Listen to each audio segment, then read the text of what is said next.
Welcome to crack प्रथम। आज हम बिहार लोक सेवा आयोग के 67वीं प्रारंभिक परीक्षा सेट 12 को देखना है, जिसमें कुल 40 प्रश्नों को शामिल किया गया। पहला प्रश्न है, इस वर्ष का प्रथम पूर्ण चंद्र ग्रहण किस तिथि को देखा गया। ये जो तारीख है काफ़ी इंपॉर्टेंट है, क्योंकि ये जो पूर्ण चंद्र ग्रहण के साथ ही दो और घटनाएं घटी थी। पहला घटा सुपर मून की घटना, सुपर मून, और दूसरा है ब्लड मून की घटना। ये जो घटना घटी थी 26 मई 2021 को। तो उत्तर इसका बी। ये जो सुपर मून कब होता है, जब ये जो चंद्रमा है यानी कि मून ये पृथ्वी के काफ़ी नज़दीक हो जाता है, तब हम कहते हैं सुपर मून। और ये जो घटना घटी है पिछले 6 वर्ष में पहली बार घटी है। और दूसरा है ब्लड मून। ब्लड मून कब होता है, मान लीजिए ये सन है, ये हमारा अर्थ है और ये मून है। तो सूर्य के बाद ये चंद्रमा की जो छाया होती है, अर्थ की छाया चंद्रमा पर जब पूरी तरह से इसे घेर लिया जाता है, तब इसका जो रंग होता है वह रेड हो जाता है, जिसे हम ब्लड मून के नाम से जानते हैं। दूसरा है रंगना किला। यह दरअसल महाराष्ट्र का है, महाराष्ट्र इसका उत्तर हो जाएगा। यह चर्चा में तब आया जब महाराष्ट्र सरकार के द्वारा शिवाजी के कार्यकाल का 14 सैन्य किले, यानी कि जिसका उपयोग सैन्य रूप से किया जाता था, जो सैन्य किले उसको वर्ल्ड हेरिटेज साइट का दर्जा देने के लिए आर्कियोलॉजिकल सर्वे ऑफ इंडिया के पास रिपोर्ट गया। और ये जो आर्कियोलॉजिकल सर्वे ऑफ इंडिया है ये कहाँ भेजेगा, यूनेस्को को। तो इसमें अभी काफ़ी समय लगेंगे। तो अभी ये जो भेजा गया इसलिए चर्चा में था। तो ये रंगना किला कहाँ पे है, यह महाराष्ट्र में है। इसके लिए मैंने एक स्पेशल वीडियो बना दिया, आप उसे देखिएगा। इसमें 14 किलो का वर्णन किया गया है, आप उसे ज़रूर देखिए। तीसरा प्रश्न है, चक्रवातों के नाम का सही मिलान कर उसका चयन करें। यहाँ पे एक तरफ आपको चक्रवात का नाम दिया गया है और दूसरा उसे देने वाले देश। तो आपको सही कथनों का चयन करना है। ए निसर्ग, जिसे बांग्लादेश के द्वारा दिया गया है, सही है गलत है, सही है। दूसरा है तख्ते, जो कि म्यांमार के द्वारा दिया गया, यह भी सही है। तीसरा है यास, यह ओमान के द्वारा दिया गया, यह भी सही है। ये चौथा है गुलाब, इसे ईरान के द्वारा नहीं दिया गया, बल्कि इसे दिया गया है पाकिस्तान के द्वारा, पाकिस्तान के द्वारा। ये जो चक्रवातों का नाम दिया जाता है, दरअसल हिंद महासागर की बात करें तो हिंद महासागर में पहले 8 देश थे, अब कुल 13 देश हैं जो कि चक्रवातों का नाम तय करते हैं और उसे WMA के पास भेजते हैं। ये जो 13 देश हैं ये 13 नाम का चयन करते हैं, यानी कि 13 गुना 13 कितना हो गया, 169। और ये जो है क्रमवार आता है, यानी कि जैसे कि A, B, C, D इस तरह से होते हैं ना, उसी तरह से। तो पहले आया बांग्लादेश का, जो कि पिछले वर्ष आया था। उसके बाद गति आई थी इंडिया का, और उसके बाद ये जो है तख्ते म्यांमार का, फिर ओमान, ओ से है ना, MO, तो O उसके बाद पाकिस्तान का आ जाएगा। तो इस प्रकार से क्रमानुसार चलते रहता है। तो ये जो नेक्स्ट आएगा जो भी चक्रवात, उसका नाम रहेगा गुलाब, यानी कि इंडियन ओशियन में कहीं भी चक्रवात आते हैं तो नेक्स्ट वाला होगा गुलाब। उसके बाद जो 169 में चयन किया गया है उन्हीं नामों से दूसरा रखा जाएगा। इसका लिस्ट और कैसे बनते हैं चक्रवात, इनका नाम कैसे चयन किया जाता है, कौन कौन नाम दिए जाते हैं, इन सब को हमने डिटेल से एक वीडियो में देखा है, उसे आप जरूर देखिएगा। तो इसका उत्तर हो जाएगा ई, इनमें से कोई नहीं या इनमें एक से अधिक, क्योंकि इसमें 1, 2, 3 सही है और ये जो गुलाब है सिर्फ ये गलत है। तो इनमें आपको सही मिलान करना था ना, तो एक से अधिक सही है, लेकिन गुलाब जो है पाकिस्तान का है। चौथा है, कोविड-19 से बचाव एवं वैश्विक एकजुटता के लिए रोम घोषणा पत्र किस संगठन के द्वारा जारी किया गया। यह जारी किया गया G20 के द्वारा। पांचवा प्रश्न है, A76 क्या है। A इजराइल द्वारा हमास पर किया गया ऑपरेशन। B अंटार्कटिका के वेडेल सागर में टूटा बर्फ का टुकड़ा, यानी कि आइसबर्ग। तीसरा है आर्कटिक महासागर में अवस्थित एक द्वीप। D कोविड-19 का एक टीका। E इनमें से कोई नहीं या इनमें एक से अधिक। ये जो A76 है दरअसल यह इसका उत्तर है B। यह जो है अंटार्कटिका क्षेत्र है, वहाँ उसके उत्तर में एक वेडल सी है, वहीं पर ये बहुत बड़ा बर्फ का टुकड़ा है, जो कि 1985 के बाद ये इतना बड़ा टुकड़ा टूटा है, जिसका नाम रखा गया A76। छठा है, विश्व मधुमक्खी दिवस कब मनाया जाता है। B डे, तो ये जो है 20 मई, यानी कि 20 मई को, B यानी 20 याद रखिएगा इस तरह से। हाल ही में भारत ने पहले विध्वंसक युद्धपोत INS राजपूत को सेवानिवृत्त किया है, उसे भारतीय नौसेना में कब शामिल किया गया था? यानी कि INS राजपूत जो है वो अब सेवानिवृत्त हो गया है, उसे भारतीय नौसेना में कब शामिल किया गया था? बताइए। 70, 1975, 1980, 1984। इसे रसिया के द्वारा खरीदा गया था, मतलब रसिया से खरीदा गया था और इसे 1980 में सेना में शामिल किया गया था। नेक्स्ट है, भारत की पहली व्यक्ति एवं महिला तलवारबाज कौन है जो टोक्यो ओलंपिक के लिए क्वालिफाई की है? शांति देवी, भवानी देवी, भावना कंठ, सुमित्रा त्रिपाठी, इनमें से कोई नहीं या इनमें एक से अधिक। इसका उत्तर है भवानी देवी। ये पहली महिला नहीं बल्कि पहली व्यक्ति भी हैं, यानी कि व्यक्ति और महिला दोनों हैं जो कि तलवारबाज के क्षेत्र में ओलंपिक में क्वालिफाई हुई हैं। भवानी देवी ये तमिलनाडु के हैं। नेशनल टेक्नोलॉजी डे कब मनाया जाता है? 10 मई, 11 मई, 12 मई, 13 मई, इनमें से कोई नहीं या इनमें एक से अधिक। ये जो है 11 मई को मनाया जाता है, क्योंकि वर्ष 1998 में इसी दिन हमने क्या किया था? पोखरण में परमाणु परीक्षण किया था। उसी के उपलक्ष्य में इसे प्रतिवर्ष 11 मई को मनाया जाता है, नेशनल टेक्नोलॉजी डे। 10वां प्रश्न है, जस्टिस MG रानाडे का मानस पुत्र किसे कहा जाता है? बाल गंगाधर तिलक, महात्मा गांधी, गोपाल कृष्ण गोखले, भीमराव अंबेडकर, इनमें से कोई नहीं या इनमें एक से अधिक। इसका उत्तर है गोपाल कृष्ण गोखले। इनका 10 मई को जन्मदिन था। 11वां प्रश्न है, वर्ष 2022 का शीतकालीन ओलंपिक कहाँ आयोजित होगा? बीजिंग, टोक्यो, UAE, लंदन, इनमें से कोई नहीं या इनमें एक से अधिक। इसका उत्तर है बीजिंग। बीजिंग में आयोजित होने वाला है। और जो ओलंपिक होगा वो कहाँ पे हो रहा है? यह होगा टोक्यो में। 12वां प्रश्न है, कोविड-19 के कारण इंडियन प्रीमियर लीग को बीच में रोक दिया गया, इसे पुनः किस देश में शुरू कर वर्तमान श्रृंखला को खत्म किया जाएगा? यानी कि जो बीच में बच गए मैचेज उनको कहाँ पे खेल करके इस श्रृंखला को खत्म किया जाएगा? दक्षिण अफ्रीका, इंग्लैंड, UAE, बांग्लादेश, इनमें से कोई नहीं या इनमें एक से अधिक। इसका उत्तर है UAE। 13वां प्रश्न है, केंद्रीय अन्वेषण ब्यूरो यानी कि CBI के संदर्भ में निम्नलिखित कथनों पर विचार कर सही कथनों का चयन करें। पहला, हाल ही में सुबोध कुमार जायसवाल को CBI का निदेशक बनाया गया है। दूसरा है, CBI का गठन संथानम समिति की सिफारिश पर की गई थी। तीसरा है, CBI के संपूर्ण शक्ति दिल्ली विशेष पुलिस अधिष्ठान अधिनियम 1946 के तहत प्रदान की जाती है। इसमें आपको सही कथनों का चयन करना है। केवल एक सही, केवल 1 और 2 सही, केवल 2 और 3 सही, 1, 2 और 3 सही। इसका जो उत्तर है वह D है। 1, 2 और 3, ये जो तीनों कथन सही है। सुबोध कुमार जायसवाल को CBI का वर्तमान निदेशक बनाया गया है और ये जो CBI है इसके गठन की सिफारिश संतानम समिति के द्वारा 1963 में की गई थी। और CBI को जो संपूर्ण शक्ति दी जाती है वह पुलिस अधिष्ठान अधिनियम 1946 के तहत दी जाती है। दिल्ली विशेष पुलिस अधिष्ठान अधिनियम इसके द्वारा दी जाती है। CBI से ही संबंधित इसलिए हमने सोचा कि CBI का जो टॉपिक है उसे पूरी तरह से कवर कर दिया ताकि ये जो CBI है उसके सारे प्रश्न जो है सॉल्व हो सके। तो 14वां प्रश्न है, CBI अध्यक्ष की नियुक्ति हाई पावर कमेटी के द्वारा की जाती है, इनमें कौन शामिल नहीं होते हैं? A, प्रधानमंत्री, B, गृह मंत्री, C, भारत का मुख्य न्यायाधीश या उनके द्वारा नामित कोई व्यक्ति, D, लोकसभा में विपक्ष का नेता या लोकसभा में सबसे बड़े दल का नेता, E, इनमें से कोई नहीं या इनमें एक से अधिक। यहाँ आपको कौन शामिल नहीं है चयन करना है। दरअसल ये जो हाई पावर कमेटी होते हैं इसमें 3 सदस्य होते हैं, जिसमें एक तो हमारे प्रधानमंत्री होते हैं और दूसरे होते हैं भारत के मुख्य न्यायाधीश या उनके द्वारा नामित व्यक्ति और लोकसभा में विपक्ष का नेता या लोकसभा में सबसे बड़े दल का नेता।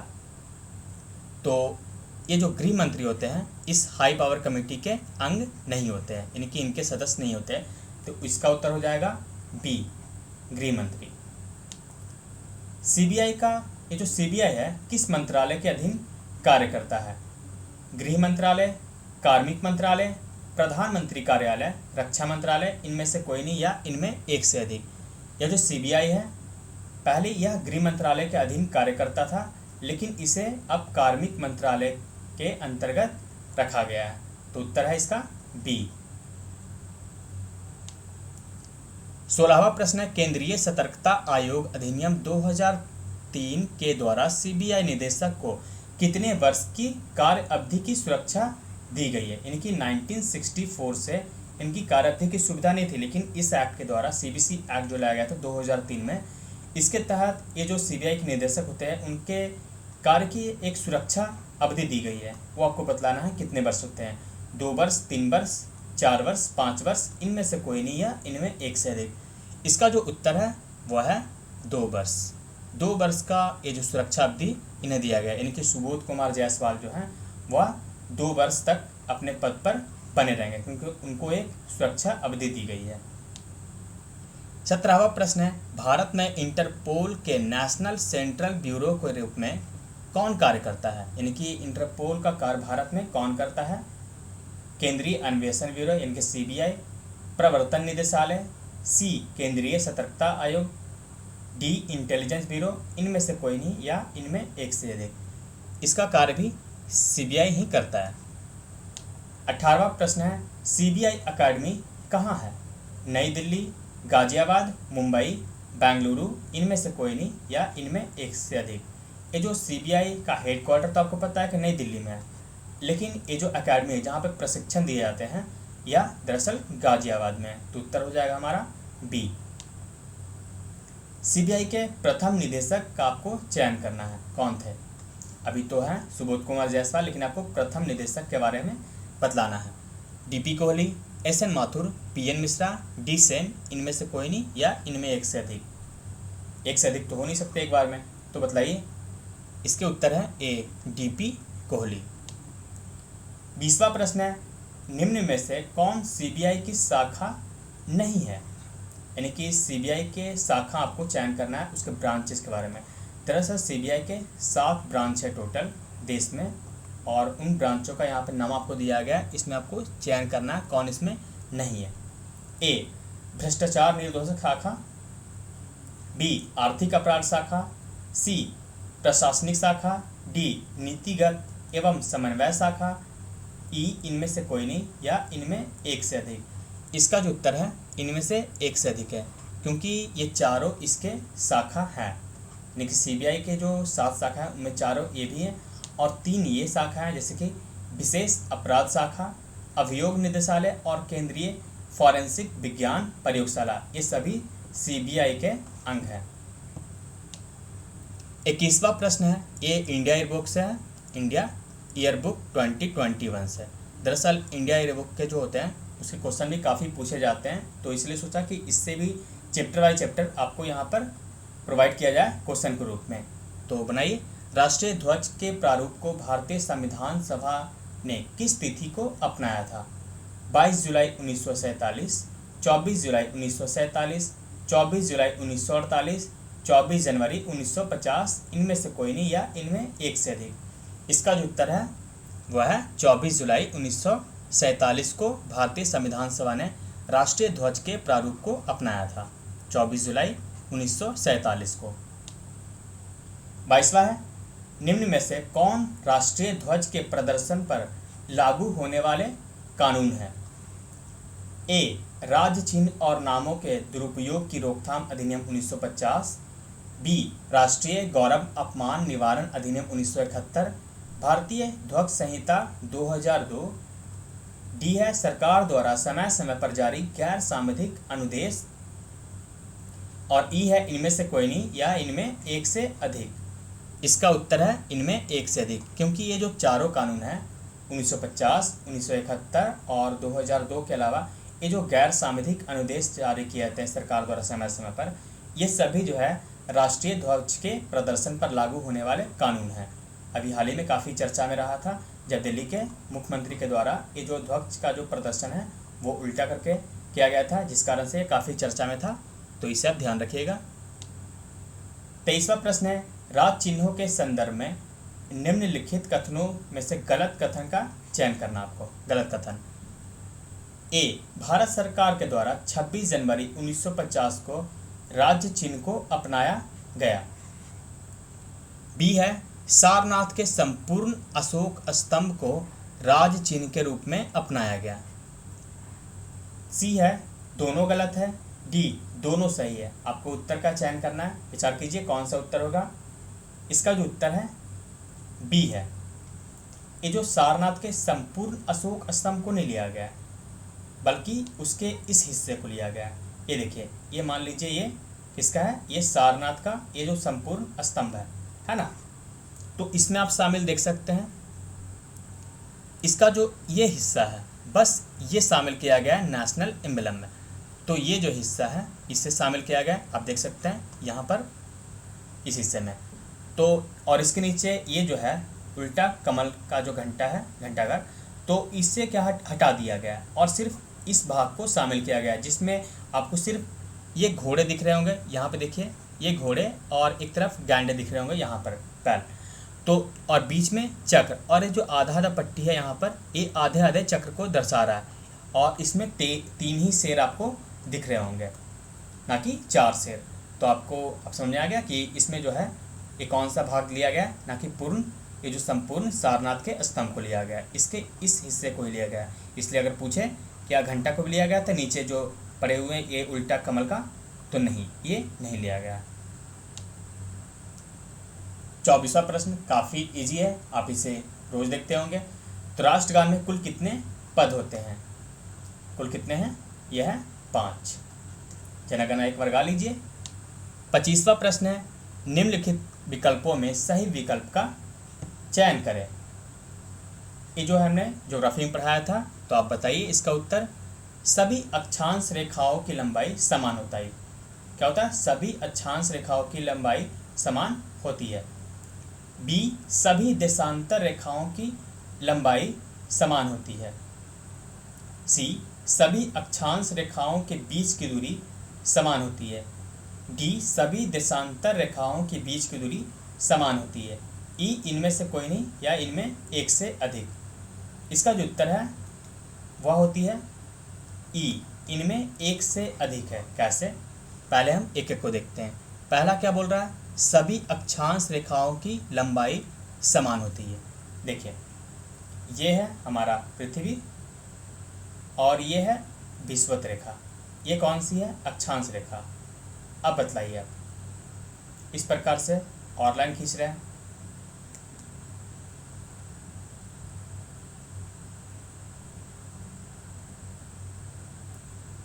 क्या सभी अक्षांश रेखाओं की लंबाई समान है?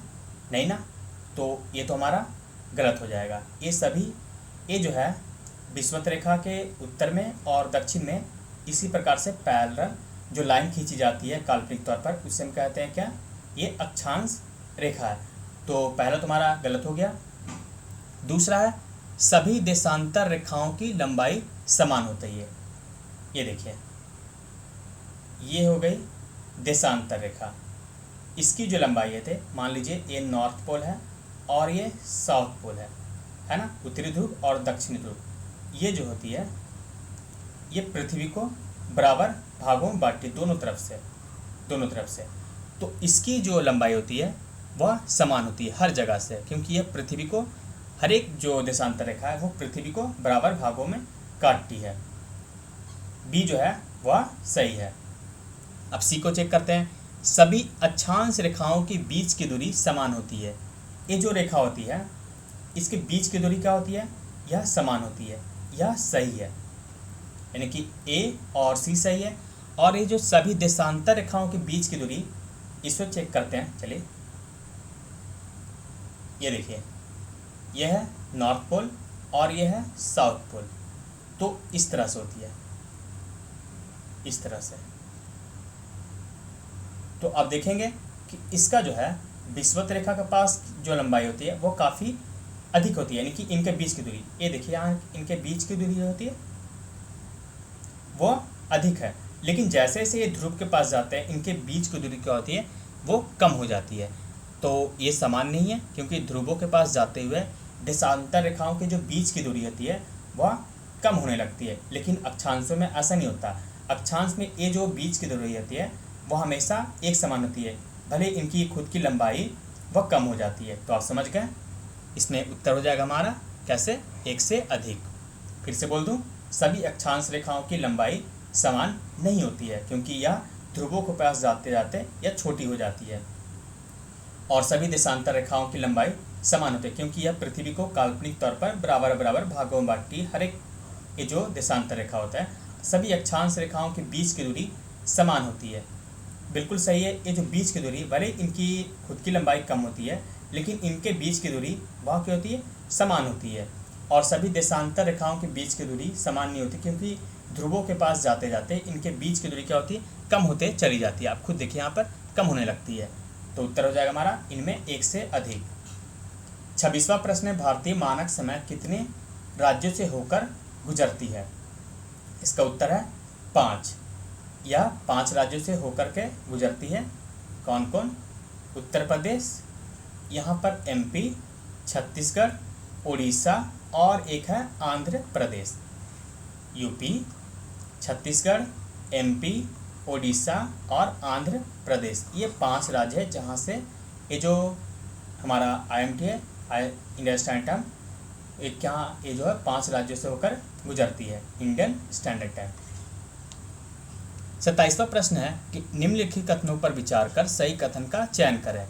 सभी देशांतर रेखाएं, ये है सभी देशांतर रेखाएं पृथ्वी को काल्पनिक तौर पर 2 बराबर भागों में बांटती है। B है केवल भूमध्य रेखा पृथ्वी को काल्पनिक तौर पर बराबर भागों में बांटती है। C है केवल भूमध्य रेखा एवं प्रधान मध्याह्न रेखा पृथ्वी को बराबर भागों में बांटती है। D है भूमध्य रेखा एवं सभी देशांतर रेखा पृथ्वी को काल्पनिक तौर पर बराबर भागों में बांटती है। इसका उत्तर चेक करते हैं ए से। पहला क्या बोल रहा है कि सभी देशांतर रेखाएं पृथ्वी को काल्पनिक तौर पर 2 बराबर भागों में बांटती है।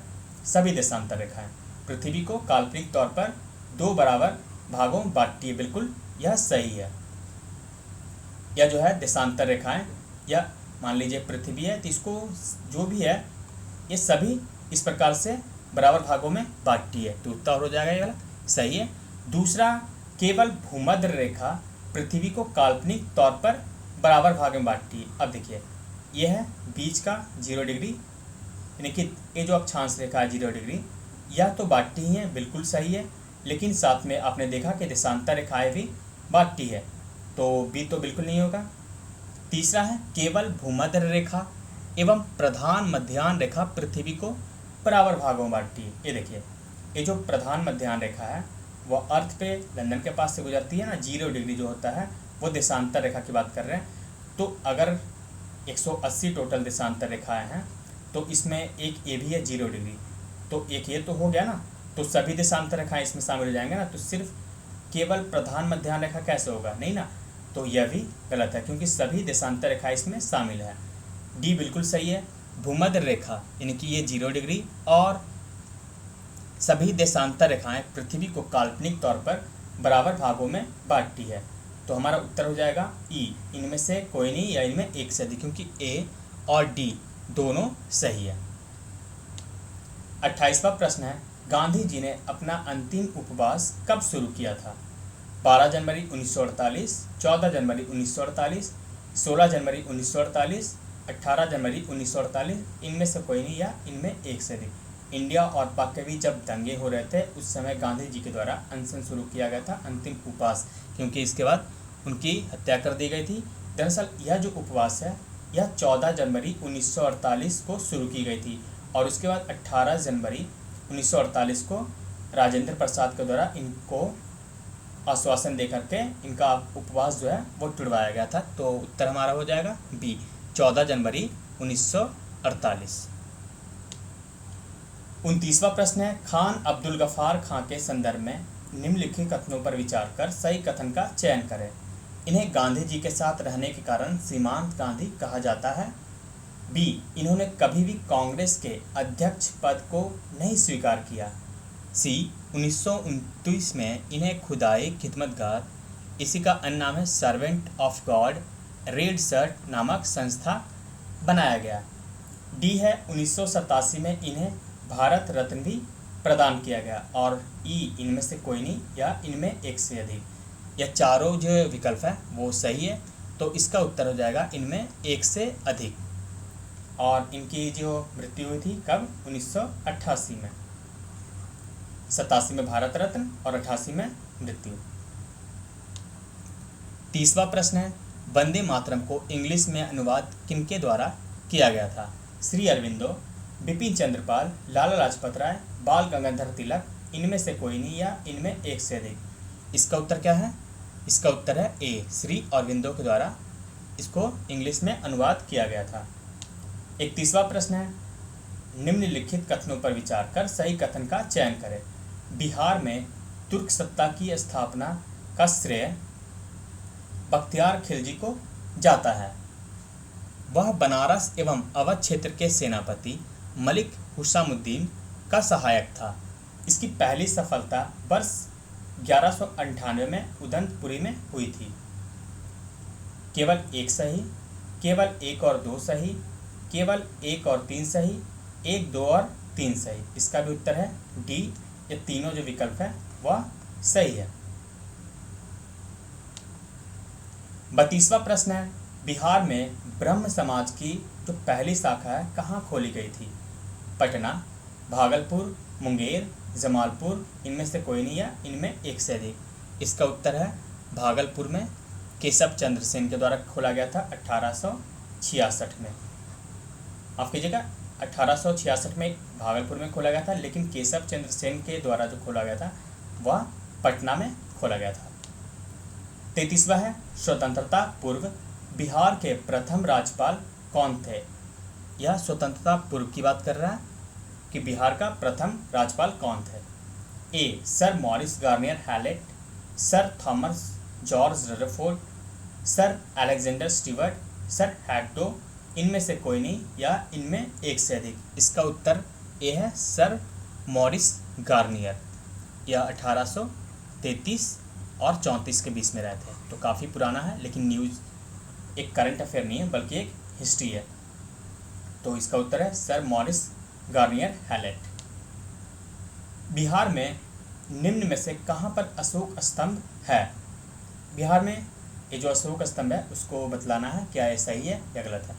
ए, लौरिया नंदनगढ़, बिल्कुल है। बी, लौरिया अरेराज, सी, रामपुरवा, डी, बसाड़। ये जो चार है, बिहार में कुल 4 अशोक स्तंभ है और ये चारों इन्हीं जगहों पर अवस्थित है, इसलिए इसका उत्तर हो जाएगा इनमें एक से अधिक। ये चारों के चारों सही हैं। 35वां है, इजराइल की सीमा निम्नलिखित में से किस देश से नहीं लगती है? यह इजराइल काफ़ी चर्चा में अभी है, इस कारण से इसके मैप को आप याद रखिएगा। इसकी सीमा आपको बतलाना किस देश से नहीं लगती है।